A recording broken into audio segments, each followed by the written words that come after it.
আসসালামু আলাইকুম বন্ধুরা, কি অবস্থা সবার? আশা করি সবাই ভালো আছেন। তো বন্ধুরা, আজকে আমি কিনলাম দারুণ কাজের একটা জিনিস, সেটা হচ্ছে একটা ডিজিটাল টেম্পারেচার মিটার। এই মিটারটা দিয়ে কিন্তু একই সাথে আর্দ্রতা টেম্পারেচার দুইটাই দেখা যায়। যেমন দেখতে পাচ্ছেন এখানে কিন্তু বর্তমানে 90% আর্দ্রতা দেখাচ্ছে এবং প্রায় 30 ডিগ্রি সেলসিয়াস আমার রুমের দেখাচ্ছে। তো মিটারটা কিন্তু এমনিতে অনেক কাজের, আর অনেকদিন ধরে মিটারটা কিনবো করে ভাবছিলাম, কিন্তু সুযোগই হচ্ছিল না। আজকে বাজারে গেছিলাম, হঠাৎ চোখে পড়লো এবং কিনে নিয়ে চলে আসলাম। এখন কথা হচ্ছে মিটারটা আসলে কতটা কাজের এবং এটার পারফরমেন্স কেমন, তো সবকিছুই কিন্তু আজকের ভিডিওতে টেস্ট করে দেখবো। এবং মিটারটা এই অবস্থায় কিন্তু আমার ব্যবহারের উপযোগী না, তাই এটাকে ভিডিও শেষের দিকে একটু মডিফাই করে আমার ব্যবহারের উপযোগী করব।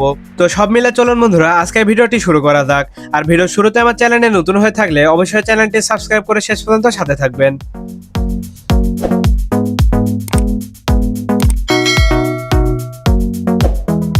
তো বন্ধুরা চলুন ভিডিওর শুরুতে এই মিটারটা সম্পর্কে আপনাদের কিছু তথ্য দিই। তো মিটারটা কিন্তু একই সাথে আর্দ্রতা এবং টেম্পারেচার দেখা যায়, তবে এটা মূলত আর্দ্রতা দেখার জন্য বিশেষ করে তৈরি করা হয়েছে। যেমনটা দেখতে পাচ্ছেন আর্দ্রতার সেকশনটা কিন্তু বড় এবং টেম্পারেচার সেকশনটা ছোটভাবে লেখা।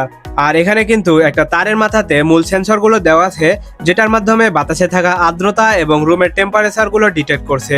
আর তারের সাইজ কিন্তু মোটামুটি বড় আছে। তার সাথে মিটারটা কিন্তু চলে দুইটা ছোট ছোট ব্যাটারির মাধ্যমে, যেগুলো চার্জ ফুরানোর ভয় নাই বললেই চলে। মানে এই ধরনের মিটারগুলোতে খুব কম পাওয়ারই কনজিউম করে। আবার চাইলে চার্জ ফুরিয়ে গেলে ব্যাটারিগুলো চেঞ্জও করা যায়, পিছনে কিন্তু খোলার সিস্টেম করা আছে। আর মিটারটা কিন্তু প্রায় 10% থেকে 99% পর্যন্ত আর্দ্রতা দেখাতে পারে। তার সাথে -50 ডিগ্রি থেকে +70 ডিগ্রি পর্যন্ত টেম্পারেচার দেখাতে পারে।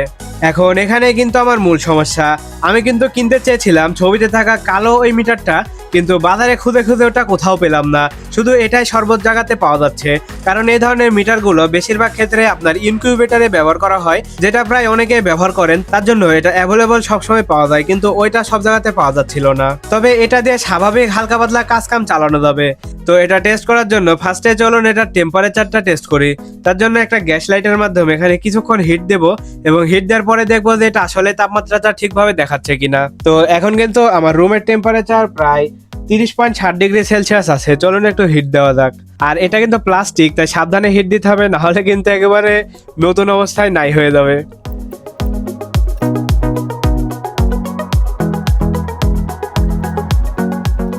তো বন্ধুরা দেখতে পাচ্ছেন কিছুক্ষণ হিট দিলাম, তাতে কিন্তু এখানে আমার 36 ডিগ্রি তাপমাত্রা দেখাচ্ছে। আর এই প্লাস্টিকটা কিন্তু সেরকম গরম হয়নি, যার কারণে তাপমাত্রাটা বাড়ছে না। সরাসরি আগুন দিলে কিন্তু গরম হতো, তবে এখানে প্লাস্টিকটা পুড়ে যাওয়ার রিস্ক আছে। তো ওপরকার প্লাস্টিকটা খুলে ফেলে পরবর্তীতে আরো ফাইনাল ভাবে টেস্ট করব। এবার চলো এটার আর্দ্রতাটা একটু টেস্ট করি। আর দেখতে পাচ্ছেন এখানে তাপ দেওয়ার কারণে কিন্তু আর্দ্রতা অনেকটাই কমে গেছে, যেমন 46% কিন্তু আর্দ্রতা দেখাচ্ছে। আর তাপমাত্রা এটা হিটটা আস্তে আস্তে মানে বাড়ছে, যার কারণে 42 ডিগ্রি তাপমাত্রা কিন্তু দেখাচ্ছে। তো এবার চলুন এটার একটু আর্দ্রতা পরিমাপ করি। আর আর্দ্রতা পরিমাপ করার জন্য আমার এই ধরনের মিস্ট মেকার মডিউলের প্রয়োজন, যেটার মাধ্যমে বাতাসের আর্দ্রতা আমি বাড়াবো এবং আর্দ্রতাটা এটা দিয়ে টেস্ট করব। তো চলুন মিস্ট মেকারটা অন করি এবং এটার আর্দ্রতাটা দেখি।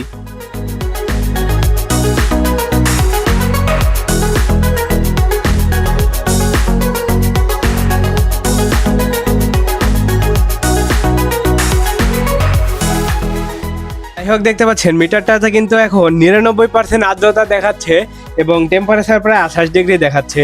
এখন চলুন এই সেন্সরটা একটু খুলে দেখি এটার ভেতরে কি দেওয়া আছে এবং কিসের মাধ্যমে এটা এত সুন্দরভাবে ডিটেক্ট করতে পারছে। তো সেন্সরটা খোলার জন্য এখানে মধ্যে প্যাচ দেওয়া আছে, প্যাচটা একটু দিয়ে দেখি খোলা যায় কি। তো দেখতে পাচ্ছেন খুব সহজে কিন্তু এটা খোলা হয়ে গেল, এবং এটার ভেতরে একটা জেনার ডায়োডের মতো দেখতে পাচ্ছি, এটা মূলত টেম্পারেচার সেন্সর। এবং সামনে আরেকটা জিনিস দেখতে পাচ্ছি, এইটা সম্ভবত আর্দ্রতা সেন্সর। তো দুইটা মিলেই কিন্তু এটার সেন্সরগুলো দেওয়া আছে।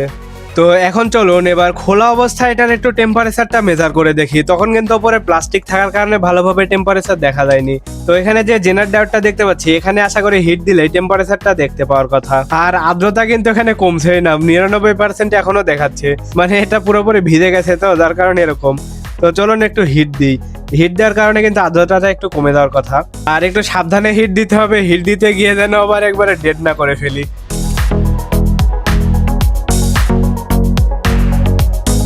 তো বন্ধুরা দেখতে পাচ্ছেন একটু হিট দিতে কিন্তু এটা 70 ডিগ্রি সেলসিয়াস দেখাচ্ছে।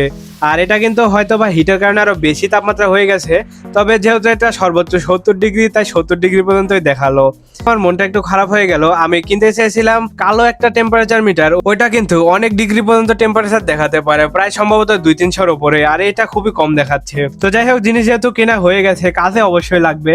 তো যাই হোক বন্ধুরা, এটা তো আমি ভিডিও শুরুতে বললাম যে একটু মডিফিকেশন করব, কিন্তু মডিফিকেশন করে আর লাভ নাই।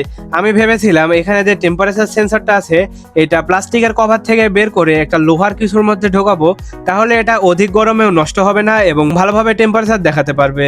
কিন্তু এটা তো 70 ডিগ্রির উপরে দেখাতেই পাচ্ছে না, তাহলে লোহার কভারে ভরে আর কি করব। যাই হোক, এভাবে চালাতে হবে। তো বন্ধুরা থাকেন, আজকের ভিডিও এখানেই শেষ করি। জিনিসটা কিনে একটু লস খেয়ে গেলাম, মানে এটা আমার বাস্তবে খুব একটা কাজে লাগবে না ধরতে গেলে। এটা 70 ডিগ্রির উপরে দেখাতে পারলে কিন্তু অনেকটাই কাজে লাগতো।